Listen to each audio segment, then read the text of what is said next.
Hi everyone, today we will talk about how to fix or how to solve a locked Twitter account because of age. To know how to fix or how to solve a locked Twitter account because of age, you should just go to settings like this. You will click. After that, in this page, you will go to apps, default apps, app settings.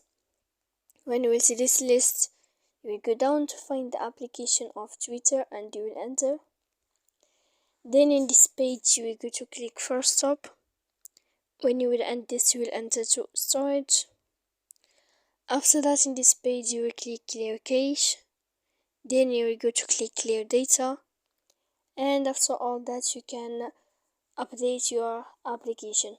So please don't forget to support us by like and subscribe. See you next time in another video. And thank you for